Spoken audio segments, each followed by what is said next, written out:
Hi guys, today I would like to present you the second part of the F-84 Thunderjet cockpit build. After we talked about the assembly and the painting in the first part, today I would like to show you how to weather the cockpit and refine it with photo etched parts. So here we go, let's have fun. After we have finished the paint work and everything has dried for, let's say, 24 hours at least, we start the chipping process of the inner cockpit. To do this, take some foam material, which you can often find in a packaging of electronic devices.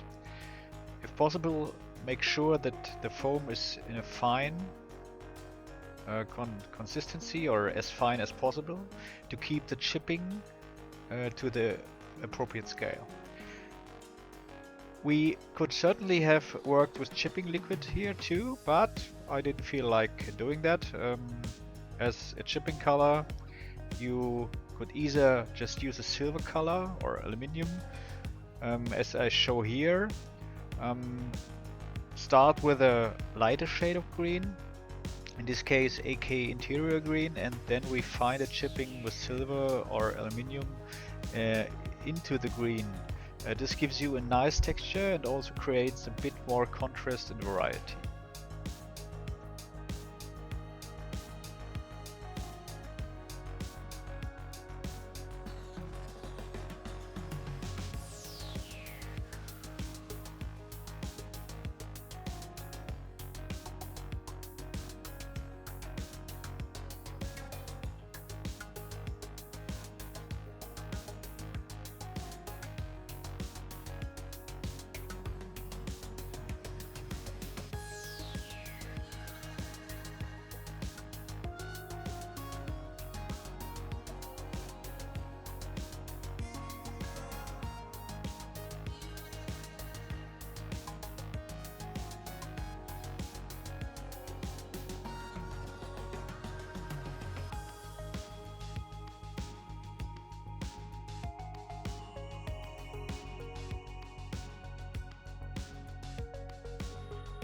You have to be a little careful when dabbing. Here too the principle appeals that practice makes perfect. It's the best to try it on a piece of paper so you can get a feeling for the amount of paint when you start dabbing. It is important to dab the paint well and to really achieve regular chippings with a small amount of paint remaining. Take your time and build up the surface in several passes and layers. It is also important that you let the paint dry to see how it looks. When it's wet, the effect can be deceptive and look unattractive. It is therefore important that to work in several passes and to think about where the chipping might be beforehand.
Once you are satisfied with the result, you often have no other choice than to use a small brush to create additional chippings or create scratches.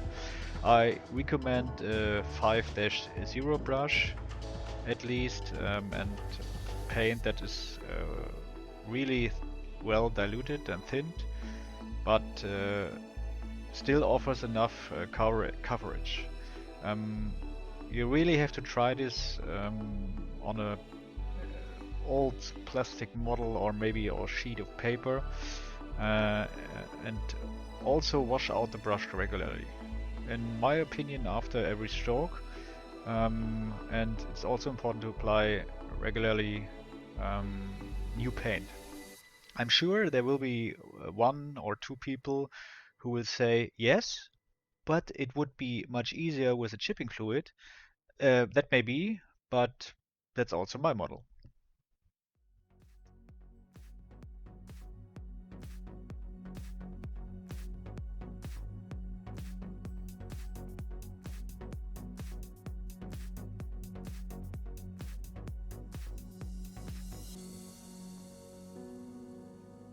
As mentioned earlier in the video, apply a metallic shade to the green chipping areas in the same way.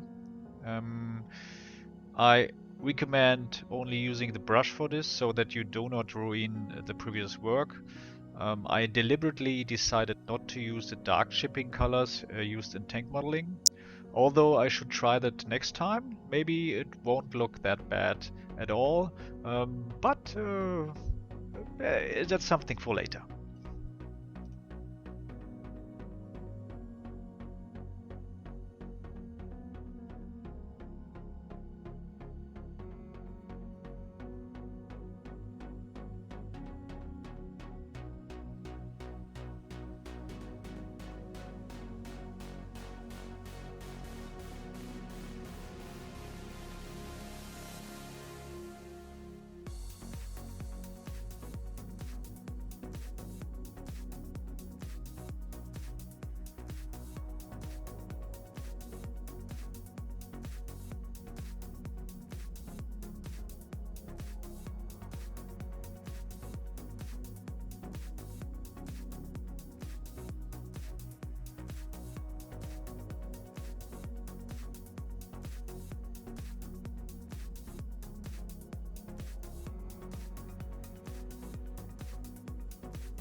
Now let's move on to painting the seat or ejection seat and the components.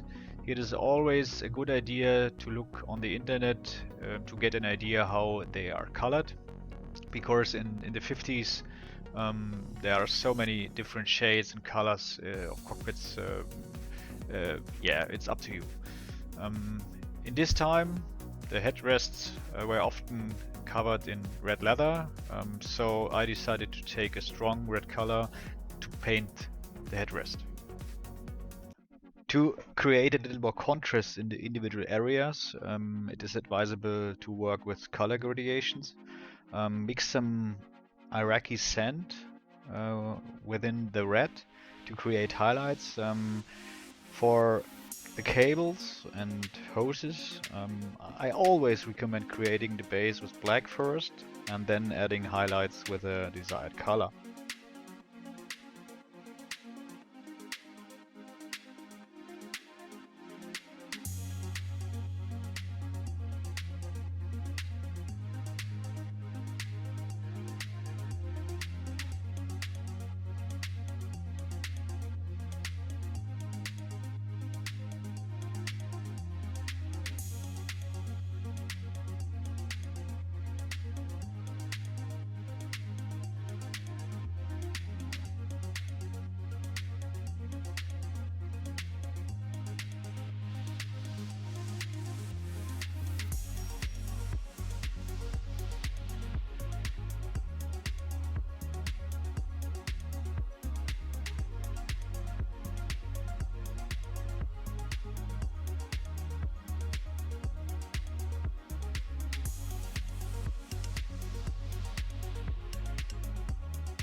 As a black primer is used for the control panels and later finished with a light wash.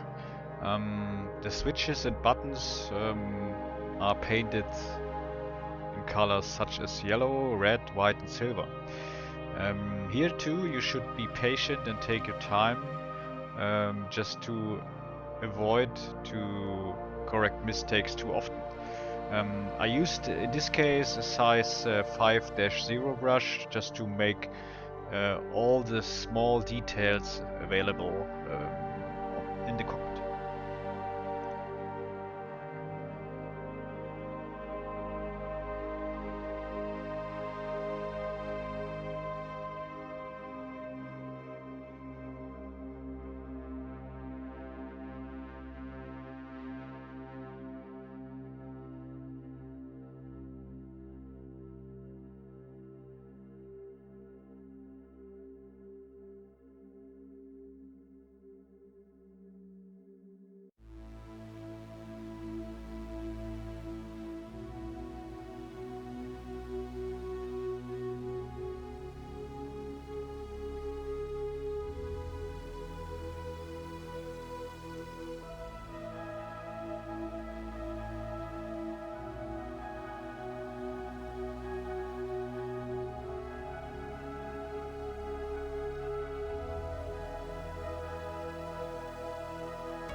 After another 24-hour drying phase, we come to the weathering and the soiling of the cockpit. We use a wash to better emphasize the contours. In my case, I opted for oil paints as they often contain more pigments and I can work with them for a longer period of time. Many people use black as a base for these steps, but in my opinion, the model often looks like a piece of coal if you are not careful. That's why I opted for a grey-brown shade here. Starship Fills from MIG is a cool color and in my opinion gives the best results. Of course, this is also a matter of taste and if you like the color or not. So you can, in my opinion, you can use any dark shade.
To depict additional soiling, especially in the lower areas of the cockpit where dirt and dust accumulate, use either pigments or oil paints. In my case, I used oil paints, and here is a port to apply them in a thick coat and then blend it lightly with odorless thinner. For the buttons and switches and the control panels, I used white panel liner to accumulate dust and emphasize the buttons. This has a nice texture when it is dry and softens the hard black a little. Also apply it here with a small, tiny or little brush. Leave it to dry for 5 minutes and then blend it with odorless thinner. If necessary, repeat the step after maybe 6 or 7 hours drying.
And as a final step, I decided to add a little more realism to the cockpit with photo etch parts.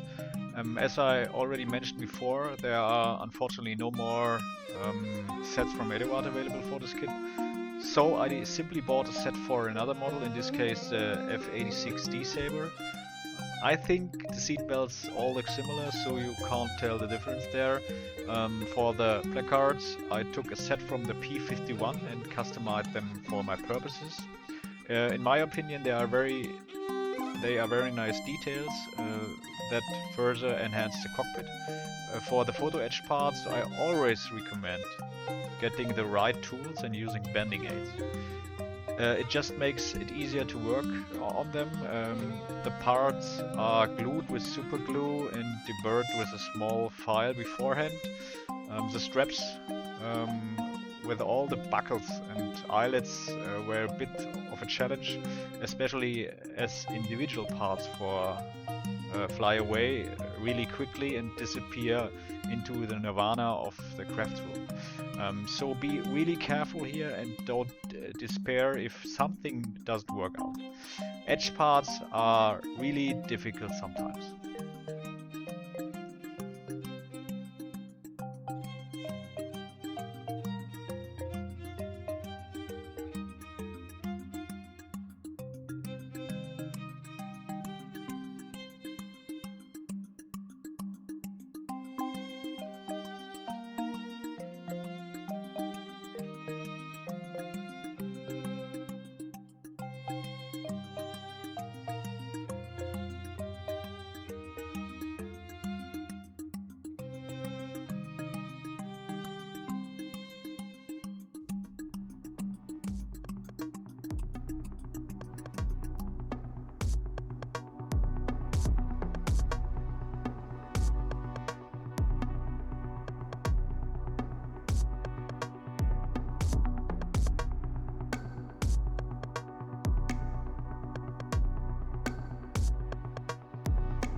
So guys, that's it for the cockpit part 2.